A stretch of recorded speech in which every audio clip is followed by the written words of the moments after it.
Watch the exact moment Senator John Kennedy uses a single index card to systematically dismantle Representative Alexandria Ocasio-Cortez on live television, leaving her completely speechless and altering her political brand forever.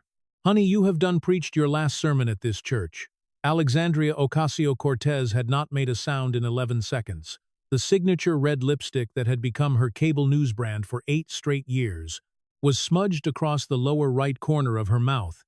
It was left over from the moment 90 seconds earlier when her right hand had drifted up to cover her face and stayed there for too long. She had not fixed it.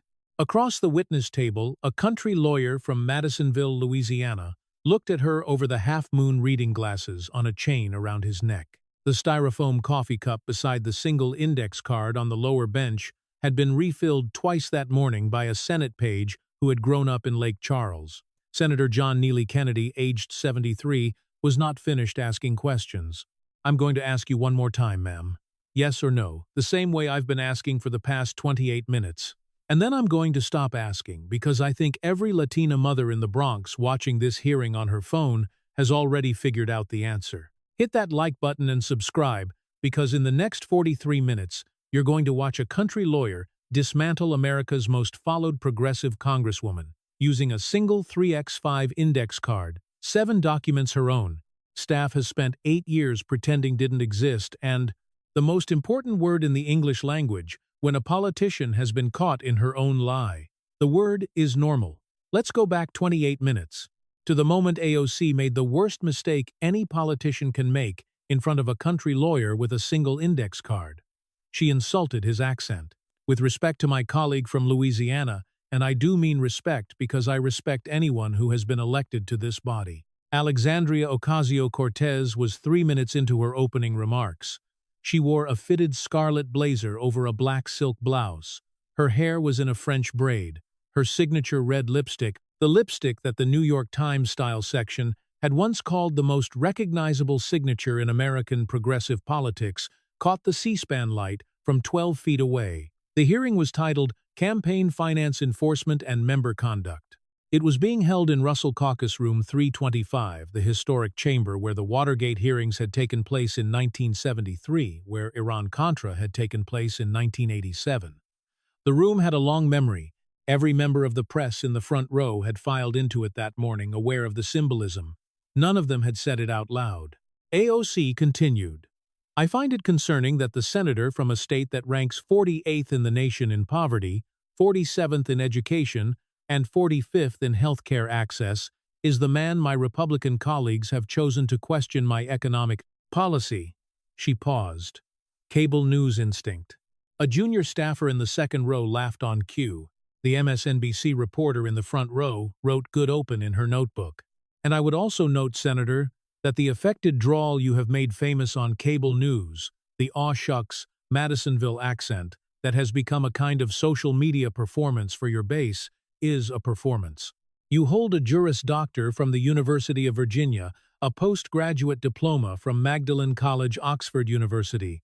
You speak the King's English fluently when the cameras are off, so when you address me today as ma'am and use the language of a Louisiana gas station attendant senator with respect, that is not who you are. That is a costume. And the working-class Americans you claim to represent are entitled to know that the man speaking to them in possum English is when nobody is watching an Oxford-educated lawyer who would not be caught dead saying "fixing" to at the Yale Club. She sat back. Her communications director in the wings, a young woman named Sarah Nadeem, who had been with AOC since 2019, nodded once. What AOC did not know was that the man at the lower bench had spent the previous evening in a small Senate office with 1 staff member and 7 documents. He had folded none of them. They were stacked on the bench in front of him now, face down in the order he intended to bring them up. He had written on a single 3x5 index card every question he intended to ask front and back. 36 words. Same length as the Lord's Prayer. The index card was now on the lower bench. The 7 documents were stacked beside it. Across the aisle, Senator John Neely Kennedy did not respond. He set the blue Bic ballpoint in his right hand down on the index card, one single motion. He reached up, removed the half-moon reading glasses from the bridge of his nose. They hung from the silver chain around his neck, caught the C-SPAN light once, and settled. 17 seconds passed. He lifted the styrofoam coffee cup, took a small sip, set it back down. He turned the microphone toward himself. "Ma'am, thank you kindly for the welcome." The drawl was thick, Madisonville thick. The kind of drawl that had become in cable news clips the most viral political accent in the United States Senate for 15 straight years. "You know where I come from. My grandmother used to keep chickens. About 15 of them. She named everyone. She had this one rooster, a big mean Rhode Island red, that used to crow about 4:30 every morning, wake up the whole holler. My grandmother, bless her heart, never minded. She said, 'Johnny the rooster ain't crowing to brag. He's crowing because the sun's coming up whether he likes it or not.' I always thought that was pretty good advice." He picked up the index card and held it up. The camera zoomed. "Now, Congresswoman, I got one card right here, about 4 by 6 inches. Got my own handwriting on it front and back. About 36 words. Same as the Lord's Prayer." He set the card back down. "And I'm fixing to ask you about every single one of them." He put the half-moon glasses back on. "And before we begin, ma'am, for the record, since you ask, I do speak the King's English when the cameras are off. The King's English, just don't ask the kind of questions a country lawyer from Madisonville does." A small drawl, smile, not cruel. "Tired today, ma'am. The country lawyer's going to ask the questions. We're going to start with a black lady from Brooklyn and 7 pieces of paper." Kennedy reached for the first stack of documents. The top one, he laid it on the bench face up. The cameras zoomed. The cover page was visible in the matter of allegations relating to Representative Alexandria Ocasio-Cortez. Final report of the Committee on Ethics, July 25, 2025. "Ma'am, I got in front of me a 156-page report issued July 25, 2025. Signed by 10 members of the United States House Committee on Ethics. 5 Republicans, 5 Democrats, bipartisan, unanimous. The report is about you." A pause. On page 62, the committee uses 2 words. The 2 words are impermissibly accepted. They're talking about a $30,000 Met Gala ticket. The ticket was for your boyfriend, at the time Mr. Riley Roberts. House rules don't allow that ticket to be free. The committee said you accepted it anyway. He looked up. "Yes or no, ma'am?" Did the committee use those 2 words? AOC's voice arrived with the cadence she used on cable. "Senator Kennedy, before I answer that question, I want to address the framing of this hearing. The House Ethics Committee specifically determined that my violations were not knowing and willful. The matter has been adjudicated. I have remitted the additional payments required. The fines have been paid. The procedural questions have been answered. What you are doing today, bringing this matter back into the public record at a Senate hearing where I am invited as a House observer, is itself a violation of the comity that has historically governed relations between the chambers. I would ask with respect that you direct your questions toward matters of substance." 4. Honey, with respect. The press section caught it. He had called her honey on a federal microphone. Kennedy never called anyone honey on a federal microphone. The Atlantic correspondent in the second row wrote in his notebook, "There it is. I didn't ask if it was closed, ma'am. I didn't ask about knowing and willful. I didn't ask about the comedy between the chambers. I asked you a yes or no question. Did the committee use the 2 words impermissibly accepted on page 62 of the report, yes or no?" A pause. "Senator, the question of whether specific words appear in a report is yes or no, ma'am." A longer pause. "Yes, Senator. Thank you kindly. Now, ma'am, there's a second number on page 62. The number is 178, as in days. As in how long a black female designer named Aurora James, who designed your dress, waited to be paid $300 by your campaign. 178 days. Yes or no, ma'am? Does the committee report contain that number?" Senator Vender, payment delays of this kind are frankly a normal part of campaign operations and major event logistics. The hearing room changed. A small ripple, not a sound exactly, but a movement of bodies and chairs ran through the press section. 2 reporters in the front row stopped writing. The MSNBC correspondent put her pen down. The Atlantic reporter underlined the word he had just written, normal. Kennedy did not move. He did not interrupt. He let her finish. Delays of this magnitude in vendor processing, particularly for events involving complex multi-party arrangements with high-fashion designers, are unfortunately common in the industry. Aurora James was a partner in the political messaging of that event. She understood the strategic nature of the engagement. The fact that the final payment processing took longer than originally scheduled does not in itself constitute the kind of misconduct that this hearing is suggesting. Ma'am, with respect, I'm going to stop you right there. The drawl was very quiet now. You said two things in that answer that I want every American watching this hearing to hear repeated back slowly, because I think the country missed it the first time. A pause. First, you called Aurora James, and I'm quoting you, not me, quote, a partner in the political messaging of that event, end quote. A beat. Mom, a partner. That's a partner who waited 5 months for $300. Where I come from, ma'am, when somebody tells me they're my partner in a business and then makes me wait 5 months to be paid, we don't call them a partner. We got a different word for that. The word is the lady who got stiffed. The press section did not laugh. The press section was past laughing.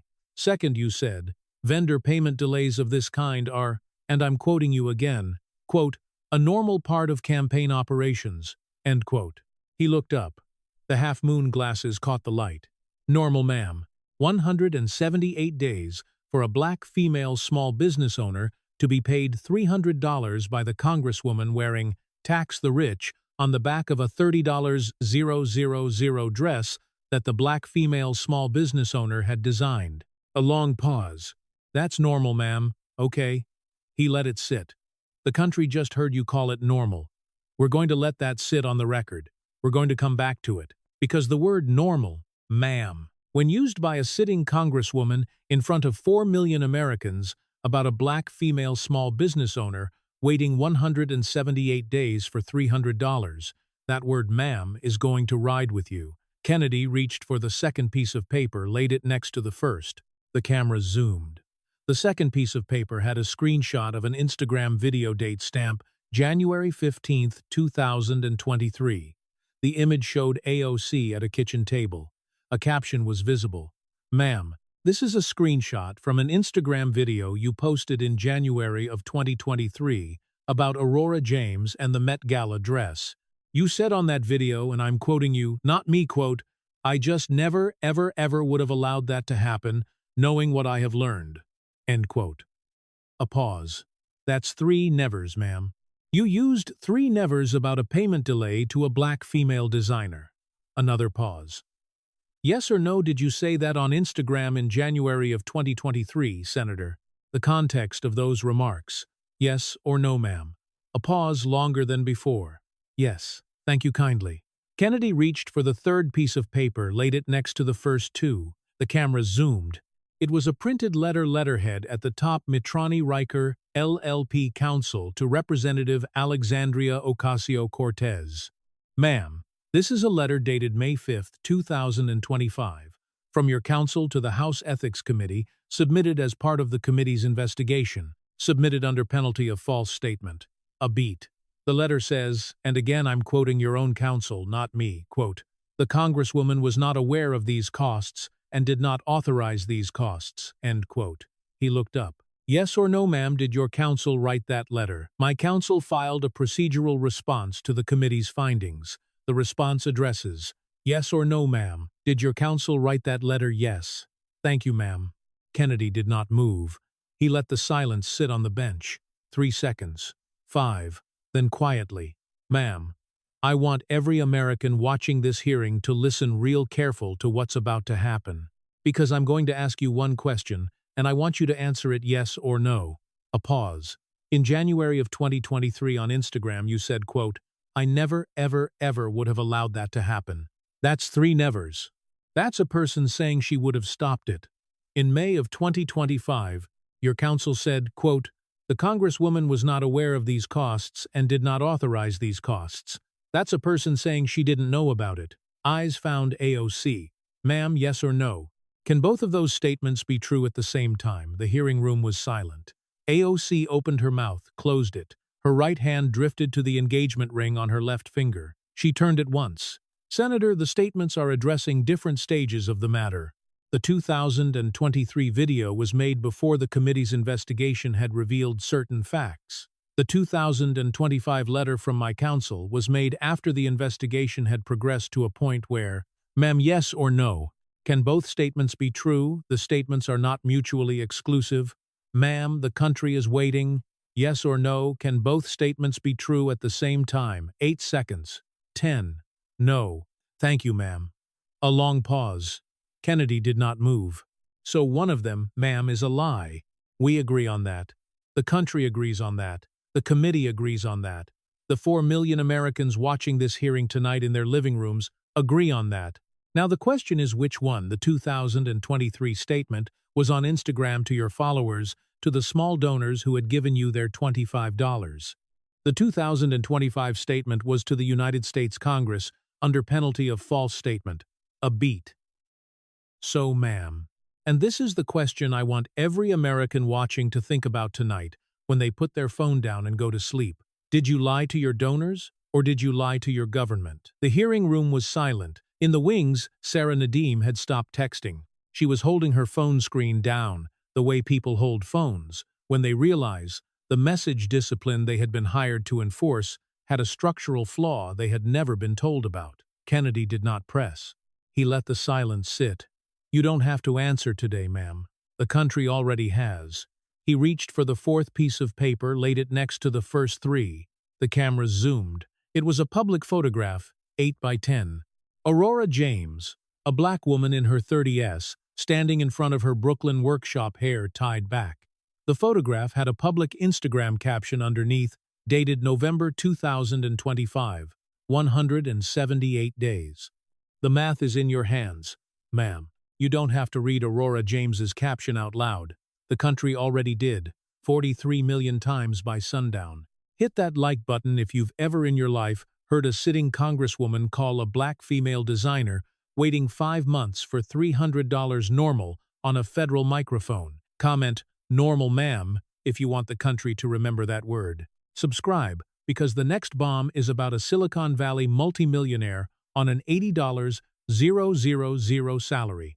A slush fund, the size of which could put a sitting congresswoman in a federal lockup for 5 years per count, and a tweet from January 20, 2019, calling money in politics a corrupt toxicity. Kennedy turned the index card over. The other side was covered in handwriting. 6 words at the top, psycat. $80,000, $885,000, 5 years. Ma'am, I'm going to tell you a little story now about a man named Psycat. Where I come from, that's a real fancy name. We don't have any Psycats in Madisonville, Louisiana. We got a few Psycats now in New Orleans, since the Vietnamese refugees came, but none in Madisonville. A drawl smile, not cruel. Psycat Chakrabarti, ma'am, was your chief of staff. He's a multimillionaire. He was a founding engineer at a Silicon Valley company called Stripe. He bought a house for $1.6 million. A pause. And his salary, while he was working for you in the United States Congress, was $80,000. Not a penny more.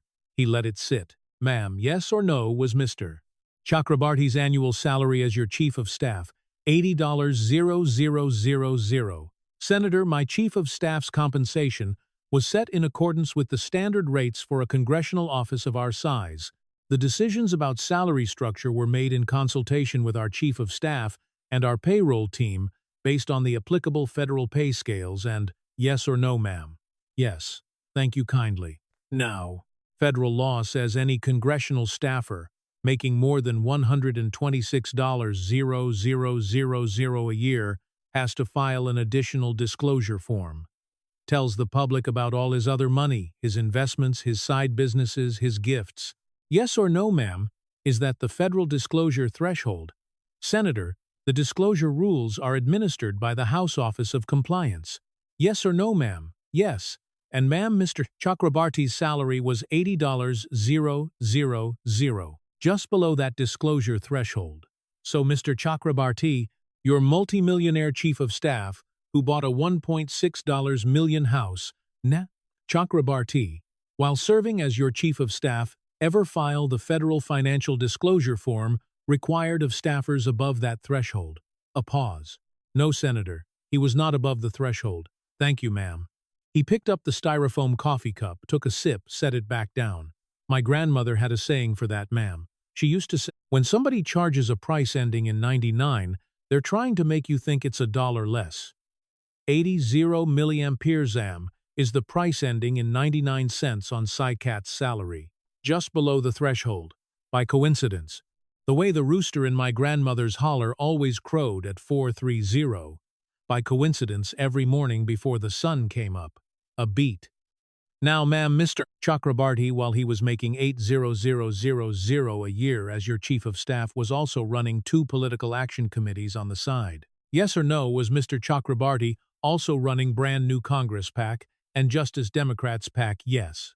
And ma'am, were you in 2017 and the early part of 2018 sitting on the board of Justice Democrats PAC? I served briefly on the board, yes, Senator. Thank you kindly. He picked up the index card read from the back side. Now, ma'am, sitting alongside the 2 PACs were 2 limited liability companies. Brand New Congress LLC, Brand New Campaign LLC. Same fellow running all 4. Mr. Chakrabarti. Public corporate filings. Yes or no, were both LLCs controlled by Mr. Chakrabarti? Yes. Thank you, ma'am. This was the moment Kennedy did the thing. The drawl very quietly was put away. Not gone. Put on a hook by the door. The voice that came out of the microphone was different. The press section had heard him do this once before, in a different hearing, against a different congressman from California. 2 reporters in the second row sat up straight. The voice was the voice of a man with a Juris Doctor from the University of Virginia, magna cum laude, 1977. A postgraduate diploma in law and government from Magdalen College, Oxford University, with first-class honors. It was the voice of an attorney about to cite an opinion to a federal court. PACs under the Federal Election Campaign Act of 1971 are required to itemize all expenditures. Public record. Every dollar in, every dollar out. Limited liability companies under federal law are not.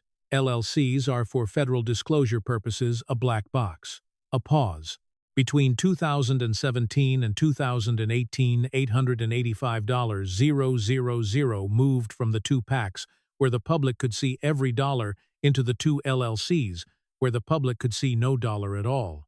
The transfers were labeled on the FEC forms strategic consulting. Once the money landed in the LLCs, federal regulators could not trace where it went.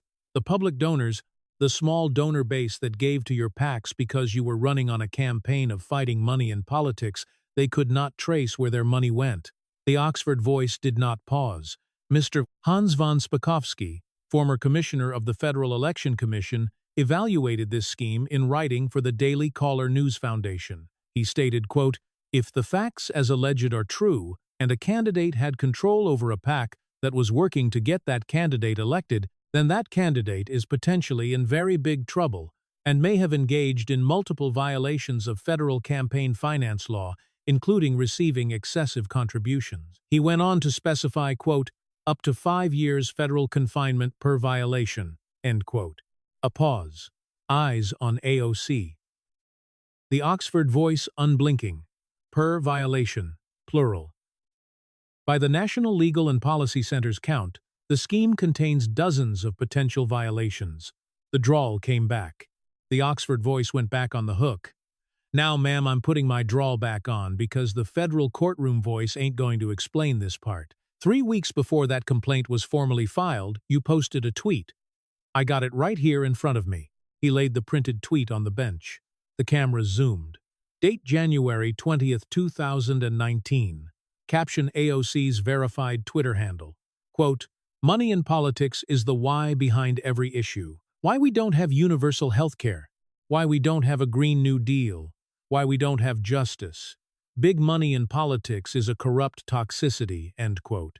He set the tweet down. Yes or no, ma'am? On January 20th, 2019, did you post that tweet? Senator, my Twitter account is well documented. The tweets I have posted about money in politics reflect a consistent set of values that I have held for my entire political career. The voters of New York's 14th Congressional District know me.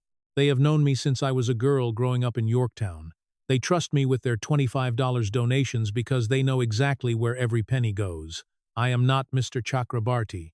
I am not brand new Congress LLEC. I am Alexandria Ocasio-Cortez. The American people understand the difference. The voters of the Bronx understand the difference. And Senator, with respect, your colleagues in the Republican Party have spent 8 straight years trying to erase that difference. I will not let you erase it today. The progressive press section moved. Once, twice. A producer in the back stood up. But the country had heard the line. Kennedy waited. He did not interrupt. He let the silence land. Ma'am, you said 2 things in there I want to repeat back slowly. A pause. First, you said your donors, quote, know exactly where every penny goes, end quote. He picked up the index card, tapped it once. Yes or no, ma'am? Does the federal government know where the $885,000 went? A pause. Senator, the FEC review. Yes or no, ma'am? The FEC has. Ma'am, yes or no? Does the federal government, the United States government, under any agency, in any office, with any subpoena power, does the federal government know today where the $885,000 went a long beat? No, Senator. Thank you, ma'am. Now, yes or no, has Mr. Chakrabarti in the past 7 years ever publicly disclosed where the $885,000 went? No. And ma'am, yes or no, has any auditor, internal or external, public or private, ever produced a public accounting of where the $885,000 went? No. Thank you, ma'am. So your donors, the small donor base, you said, know exactly where every penny goes. They don't know. The federal government doesn't know. Mr. Chakrabarti's accountant, if there is one, hasn't told anyone. Nobody in the United States of America, ma'am, knows where the $885,000 went, except Mr. Chakrabarti himself. A long pause. That's not transparency, ma'am. That's the opposite of transparency. That's the corrupt toxicity you tweeted about. He let it sit. Second, you said, quote, I am not Mr. Chakrabarti. I am Alexandria Ocasio-Cortez. The American people understand the difference. A small drawl smile. Tired. Ma'am, you're correct. You are not Mr. Chakrabarti. The country can see that. The country was not confused. But Mr. Chakrabarti was your chief of staff. You hired him. You put him in charge of your office. You introduced him at fundraisers. You sat next to him at hearings. The country didn't elect you because they trusted Mr. Chakrabarti. They elected you because they trusted you to vet the people you put in your office. A pause. So when Mr. Chakrabarti's slush fund disappeared $885,000, that's your hire, ma'am. That's your office. That's your name on the door. The American people, ma'am, they understand the difference between Mr. Chakrabarti and you. What they're asking tonight, ma'am, is whether you understand the difference between being a congresswoman and being a hostess for a party that loots the donor base while you tweet about toxicity. Where I come from, ma'am, when a fellow with a severe illness calls toxicity corrupt, we don't call him a doctor. We call him a funeral director. The hearing room was silent. Comment 5 years per violation. If you've ever heard a country lawyer drop his drawl and quote a former FEC commissioner on federal confinement time on a federal microphone. Subscribe because the next bomb is about the day AOC stood on the floor of the House of Representatives and cried not for the children Iron Dome protected but for herself. Kennedy turned the index card sideways. There was a small box drawn on it. The word inside the box read wept. He laid a 5th piece of paper on the bench next to the others. The camera zoomed. It was a printed Twitter post, 3 pages. A handwritten note had been clipped to the top. Ma'am, September 25, 2021. The day after you stood on the floor of the United States House of Representatives and voted present on the $1 billion Iron Dome supplemental funding bill, you posted a 3-page letter to your constituents. I got the letter right here. I read the whole thing twice. A pause. 3 sentences from the letter, ma'am. I'm going to read them out loud, and then I'm going to ask you about each one. He picked up the printed letter, read slowly. First sentence, quote, yes, I wept, end quote. A beat. Second sentence, quote, I wept at the complete lack of care for the human beings who are impacted by these decisions. End quote. A beat. Third sentence, quote, to those I have disappointed, I am deeply sorry. End quote. He set the letter down, looked at AOC. Yes or no, ma'am, did you write those 3 sentences? Senator, I want to address this letter directly. The letter was written in a moment of profound moral conflict. I had spent days consulting with my Jewish constituents, with Palestinian-American constituents, with rabbis, with imams, with students who had lost family members on both sides of that conflict. The Iron Dome vote came at me with no warning, no committee process, no markup. It was rushed to the floor in a way that bypassed every rule of regular order. I voted present because I did not believe, and I still do not believe that a vote of that magnitude should be cast in the absence of legitimate deliberation. The tears I shed on the House floor were tears of frustration with a process that did not respect the seriousness of the issue. They were not, as your framing suggests, tears for myself. The press section moved. 2 reporters in the front row turned to each other.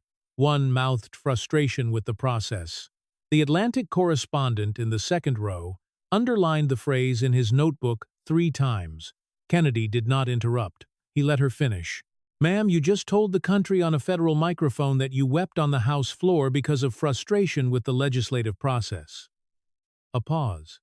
That's a real interesting answer, ma'am, because where I come from, frustration with process is the kind of thing a person feels at the DMV when the line is long, when the clerk is slow, when the form says, please print legibly, and your pen has run out of ink. Frustration with process is the kind of thing a person feels when the cable company puts you on hold. Frustration with process is not historically in the United States Congress the kind of thing a sitting member cries about on the floor of the House of Representatives in front of 12 million Americans on national television. A beat. Yes or no, ma'am, were the tears you shed on September 23, 2021, comparable to the kind of frustration a person feels at the DMV? Senator, that is not what I. Yes or no, ma'am? A long pause. No. Then, ma'am, I'm going to ask you again.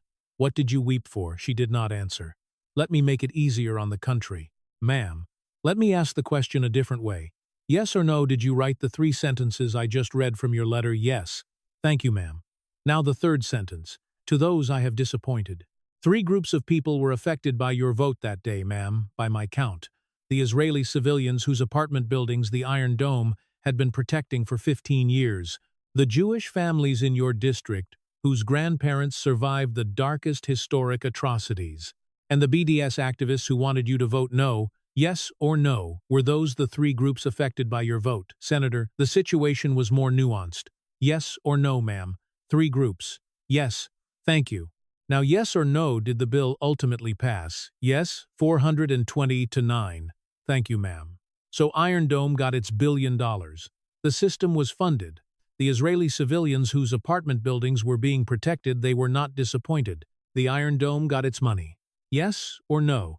Ma'am, were the Israeli civilians disappointed by the outcome of the vote? A long beat. No. And the Jewish families in your district, yes or no, were they disappointed by the outcome of the vote? No. Thank you, ma'am.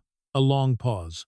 Now, ma'am, yes or no, by process of elimination, when you wrote, to those I have disappointed, in sentence 3 of your letter, were you apologizing to the BDS activists? The hearing room was silent.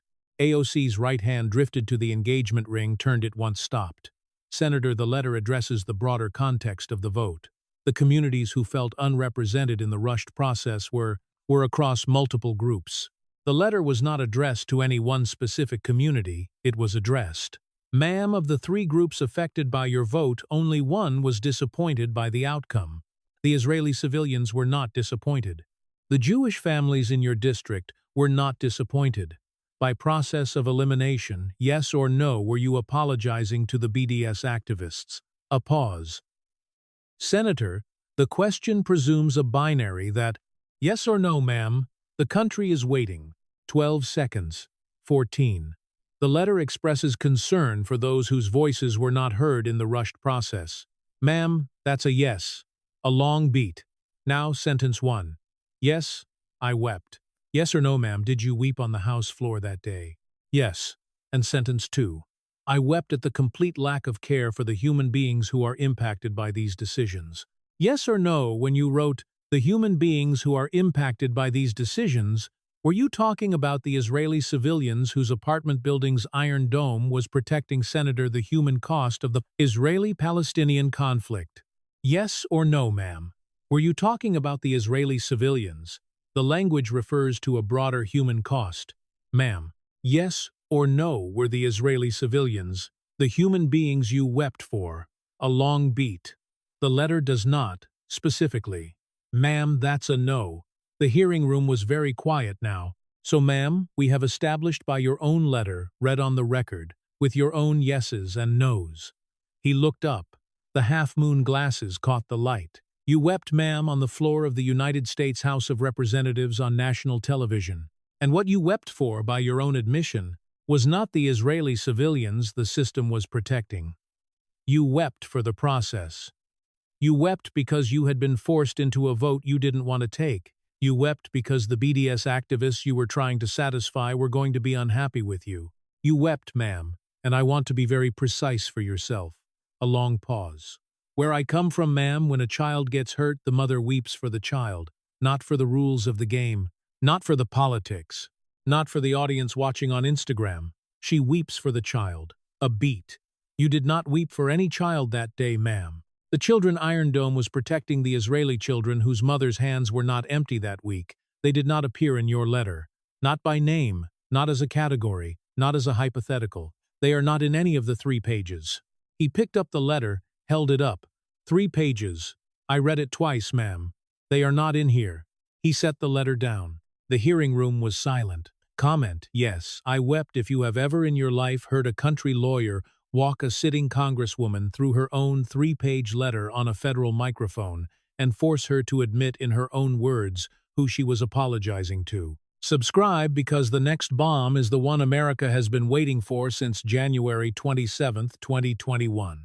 3 numbers, 212. 3 million and no. Kennedy turned the index card to the last line of handwriting. He laid a 6th piece of paper on the bench beside the letter. The camera zoomed. It was a printed copy of an email.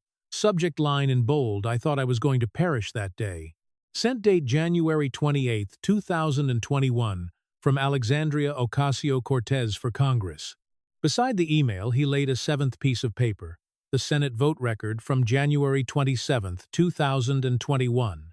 AOC's name was visible. Her vote, no. Ma'am, 3 numbers. 2, 1, 2, 3 million, and no. I'm fixing to make sure the 4 million Americans watching tonight understand each one. A pause.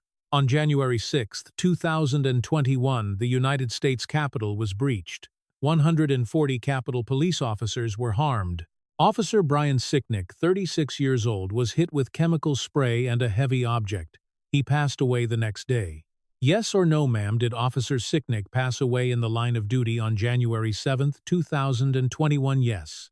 And ma'am, on January 27, 20212, 1 days after Officer Sicknick passed away, the United States Senate voted on a $1.9 billion supplemental funding bill for Capitol Police, to pay for medical care for the injured officers, to pay for security upgrades. He picked up the vote record, held it forward. Yes or no, ma'am, did you vote no on that bill, Senator Kennedy? I voted against that bill because the Capitol Police, like every police department in this country, requires reform, not more militarization. The bill contained funding for offensive equipment that would have further militarized the Capitol grounds. The Capitol Police themselves are not above the accountability that every law enforcement agency in this country must face. They are not heroes simply because they were assigned to the building on January 6th. They are public servants. They serve the United States Congress, yes, but they also serve the American public, including the American public's right to peaceful protest. Some of the people who entered the Capitol that day were peaceful protesters who had legitimate grievances about election integrity. The Capitol Police, in some cases, escalated tensions. The funding bill I voted against would have rewarded that escalation. As for the fundraising email, Senator, my campaign sent that email because the experience of January 6th had a profound impact on me as a Latina woman of color in a building that was not designed for people who look like me. The donors who responded to that email were responding to a personal narrative that I have every right to tell. The hearing room moved. 3 reporters in the front row stopped writing. The MSNBC correspondent put her pen down for the second time that morning. The Atlantic correspondent in the second row wrote 3 things in his notebook. He underlined all 3 Capitol Police, not above accountability. Some of them were peaceful protesters. Building not designed for people who look like me. Kennedy did not move. He let the silence land. Ma'am, you just said 3 things on a federal microphone that I want every American watching this hearing to hear repeated back, one at a time, slowly. A pause. First, you said the Capitol Police, quote, are not above the accountability that every law enforcement agency must face, end quote. A beat. Quiet, ma'am. On January 6, 2021, when the mob breached the perimeter of the United States Capitol, were the Capitol Police at that moment in need of reform, or were they at that moment in need of chemical spray being taken off their faces? A long pause. Senator, my comments about systemic accountability. Yes or no, ma'am? At 2:43 p.m. on January 6, 2021, were the Capitol Police in need of reform? A pause.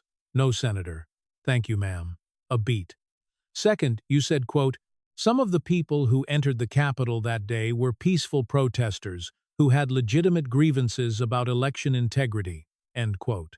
He set the vote record down. Ma'am, that day the United States Senate was in session inside this very building, certifying the Electoral College vote. The Capitol Police was the line between the people you just called peaceful protesters and the senators inside. Yes or no, ma'am? Were the Capitol Police on January 6th the line between the so-called peaceful protesters and the United States Congress? Yes. And ma'am, yes or no, did the people you described as peaceful protesters attempt to cross that line? Senator, I think the question of who attempted to cross which line is yes or no, ma'am. Some did. And ma'am, yes or no, did the people you described as peaceful protesters harm 140 Capitol Police officers in attempting to cross that line? A long pause. Some of them did, Senator. Thank you, ma'am. The drawl was very quiet now. Third, you said the Capitol building was, quote, not designed for people who look like you, end quote. A beat. Ma'am, Officer Brian Sicknick, 36 years old, born in South River, New Jersey, Italian-American, Air National Guard veteran. Was Officer Sicknick designed by the architects of the Capitol building, or was Officer Sicknick a 36-year-old human being from New Jersey who showed up to work on January 6, 2021, and did his job? A long pause. Senator, that is not what I— Yes or no, ma'am? Was Officer Sicknick a human being who showed up to work and did his job? Yes. Thank you, ma'am. A pause. Now, ma'am, Officer Sicknick had a fiancée. Her name was Sandra Garza. She wrote a public letter to your office in February of 2021. She asked you to vote yes on the funding bill. She asked you to honor her fiancé's memory. The letter is in the public record. It was published in the Washington Examiner. Yes or no, ma'am, did your office respond to that letter? Senator, I do not personally manage every constituent communication. Yes or no, ma'am? Did your office respond to Sandra Garza's letter about Officer Sicknick? A long pause. I would have to check the records. Ma'am, yes or no? Has Sandra Garza, in the 4 years since she wrote that letter, ever publicly stated that your office responded to it? A pause. No, Senator. Thank you, ma'am. A long pause. Kennedy let it sit. Now, ma'am, the same week as the vote, I'm holding a fundraising email your campaign sent on January 28, 2021, the day after the vote. The subject line reads, quote, I thought I was going to perish that day, end quote. Yes or no, ma'am? Did your campaign send that email? Yes. And ma'am, by your own FEC filings in the period of January 25th through January 31, 2021, did your campaign committee receive $2.3 million in small donor contributions? Yes. Thank you, ma'am. He set the email down, set the vote record down, squared them on the bench. Now, ma'am, let me make sure the country understands the timeline. A long beat. On January 6, the Capitol Police took chemical spray for you. They held the line between the mob and your office. Officer Sicknick passed away the next day. On January 27, 21 days later, you voted no on $1.9 billion in funding for the same Capitol Police. The next day, January 28th, your campaign sent a fundraising email. The email said, "I thought I was going to perish that day the Capitol Police saved my life." In the 7 days that followed that email, you raised $2.3 million from the small donor base that thought they were helping the Capitol Police. He paused, looked up. "Ma'am, yes or no?" Same week. 21 days. $2.3 million. No vote. Is that the timeline? The hearing room was silent. This was the moment AOC's right hand drifted to her face, to her mouth. The hand stayed. 3 seconds. 5. 8. When she lowered her hand slowly, the way a person lowers a hand when she has just realized something physical is wrong with her face, the cameras saw it. Her signature red lipstick. The lipstick that had been her cable news brand for 8 years. The lipstick that the New York Times style section had once called the most recognizable signature in American progressive politics. The lipstick was smudged across the lower right corner of her mouth, a streak of red approximately 2 centimeters wide. She did not fix it. She reached for her water bottle. The hand stopped halfway, returned to the table. She said nothing. The C-SPAN producer in the truck zoomed in. 12 million American screens watched a streak of red lipstick remain on the mouth of America's most followed progressive congresswoman. The brand was broken. The brand was broken on national television. The brand could not be fixed by any communications director. In the wings, Sarah Nadeem had stopped looking at her phone. She was looking at AOC's mouth. She was looking at AOC's mouth the way a person looks at a building she has worked in for 10 years that is slowly collapsing. 9 seconds. Kennedy spoke. The voice was lower than it had been all morning. "Ma'am, I'm going to ask you one more time. Yes or no, was that the timeline? A. Beat. Senator, the contextualization. Ma'am, yes or no?" 12 seconds. "Yes." "Thank you, ma'am." A long pause. "Now, ma'am, I want every American watching this hearing. Every Latina mother in the Bronx. Every retired Capitol Police officer holding loan paperwork for the dental work he had to take out of pocket. Every small donor who gave you $25 after that email because they thought they were helping the police who saved your life. I want all of them to understand exactly what they just heard." Quieter. "You called the Capitol Police not above accountability 21 days after they took chemical spray for you. You called the people who beat them with flagpoles, peaceful protesters with legitimate grievances. You said the Capitol building was not designed for people who look like you. And the country just heard a 6-year-old Italian-American from New Jersey pass away holding the line for you." A pause. "You can put lipstick on a pig, ma'am, but come Sunday morning it's still bacon." The hearing room was silent. In the wings, Sarah Nadeem was no longer looking at her phone. She was no longer looking at AOC. She was gathering her notebook into a small pile, the way a staffer gathers her notebook when the boss is about to lose the argument, and the staffer's job will, in the next 24 hours, become very difficult.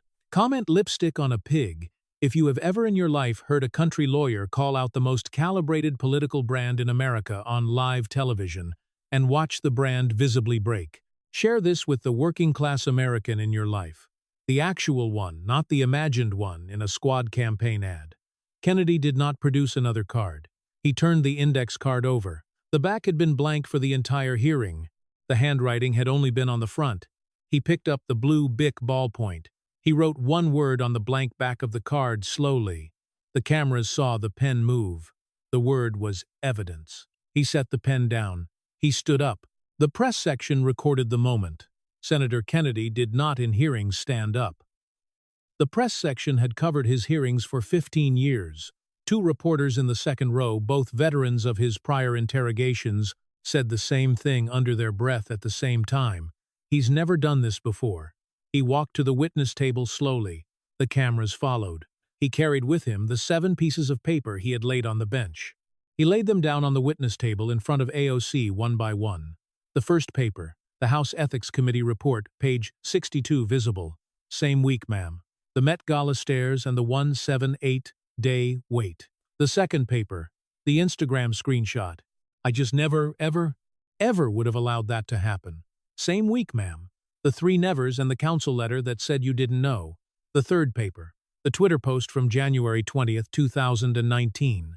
"Big money in politics is a corrupt toxicity." "Same week, ma'am." The corrupt toxicity tweet, and the $885,000 disappearing through your Chief of Staff's LLCs. The fourth paper. The Iron Dome letter. Yes, I wept. Sama week, Mom. You weeping for yourself on the house floor, and the Israeli children walking into school under the sky. Iron Dome was protecting. The fifth paper. The Senate vote record. No. The sixth paper. The fundraising email. I thought I was going to perish that day. Same week, ma'am. The no vote on Capitol Police funding and the $2.3 million you raised off the Capitol Police being nearly fatally harmed protecting you. He laid the seventh paper, the public photograph of Aurora James, on top of the others. And same week, ma'am, same week. Each time he stood at the witness table, he did not return to the bench. The cameras held on him. AOC's left hand drifted to her water bottle, stopped halfway, returned to the table. The first, second. The second. The third. The lipstick smudge was still on her mouth. She had not noticed it, or she had noticed it, and decided not to fix it. It was impossible to tell. The fourth, second. The fifth. The sixth. She looked at her communications director. Sarah Nadim was no longer looking at her. The seventh. The eighth. She looked at the 7 pieces of paper on the witness table. She did not read any of them. She had read all of them already. The ninth. This was the moment the cameras saw it before AOC did. The C-SPAN producer in the truck zoomed in. 12 million American screens leaned forward at the same time. A single tear formed at the corner of her right eye. It did not fall yet. It hung. The eye blinked. The tear released. It fell slowly down the right side of her face, past her cheek toward the corner of her mouth. The lipstick smudge was still there. The tear hit the smudge. The mascara on her right eye, which had been holding for 43 minutes of cable news composure, let go. A second streak appeared, black mixing with the red, forming a darker line down the corner of her mouth that the cameras had not seen before in 8 years of broadcasting her face. She did not wipe it. A second tear formed at the corner of her left eye, then a third. They fell silently. The way a person cries when she has run out of words but has not yet run out of feelings. For 12 seconds on national television, in front of 4 million live viewers and 71 million on the clip that would post by sundown, Alexandria Ocasio-Cortez wept silently for herself. In the wings, Sarah Nadim closed her eyes. Kennedy did not move. The drawl when it came was the quietest it had been all morning. Ma'am, I want every American watching this hearing, when they put their phone down tonight and go to sleep, to remember something. A beat. On September 23, 2021, 3 years and 5 months ago, you stood on the floor of the United States House of Representatives and you wept. 12 million Americans watched you weep. You wrote a 3-page letter the next day. The first sentence of that letter was, "Yes, I wept." A pause. Tonight, ma'am, at the witness table of the Russell Caucus Room. The country just watched you weep again. A long beat. For yourself. Twice in 4 years you have wept on a federal microphone. For yourself? Not for Aurora James. Not for the Israeli children Iron Dome saved. Not for Officer Sicknick's fiancée Sandra Garza. Not for the one year old boy whose father, a black female designer in Bedford-Stuyvesant, could not afford to feed because she was waiting 178 days for $300. You have wept, ma'am, twice for yourself. A pause. That's not something I'd want on the public record, ma'am, but it's already there.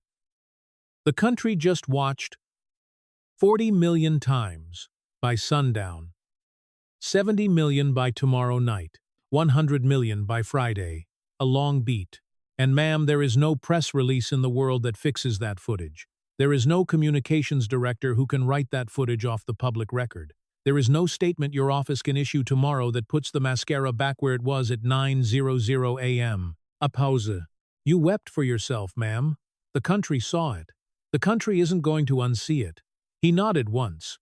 He did not gather the 7 pieces of paper. He left them on the witness table. He picked up only the index card. He folded it in half. He put it in his shirt pocket. He walked back to the bench, picked up the half-moon reading glasses. They went into his other coat pocket. He picked up the styrofoam coffee cup, did not drink from it. He turned to the chairman. "Mr. Chairman, I yield the remainder of my time. The 7 pieces of paper on the witness table are entered into the record. The country can read them tonight." The chairman gave a 30-minute recess. AOC stood. She did not gather her papers quickly. She did not gather them at all. She left them on the witness table beside the 7 pieces of paper Kennedy had laid down. She did not look at Sarah Nadim. She did not look at Kennedy. She walked to the side door. The mascara streak walked with her. The lipstick smudge walked with her. The tears, by the time she reached the door, had stopped falling, but the streaks remained on her face. At the door, she turned. The cameras followed.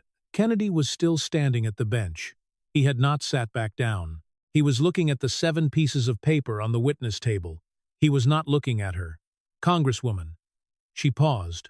"My door's open, ma'am. Any time you bring any of those 4 arguments, we'll go through them together. The Senate will wait." A pause. Quieter still. Hunts Point was listening too, ma'am. She did not respond. She walked out. The mascara streak walked with her.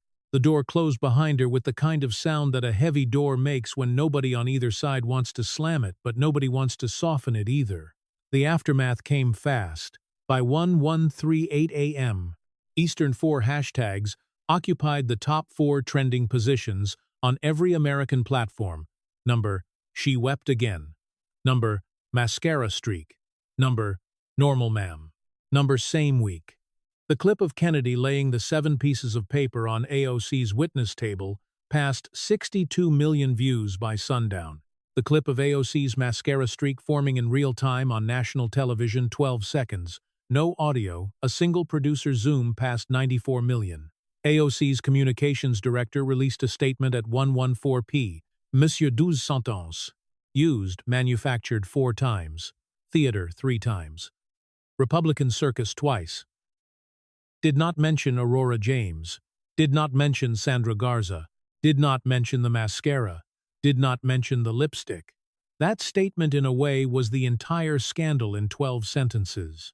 Because the woman who had built her career on the brand of speaking truth to power had just spent 28 minutes of live television refusing to answer yes or no questions about her own Twitter posts, her own Instagram videos, her counsel's letters, her own fundraising emails, and her own 3-page apology letter to her own constituents.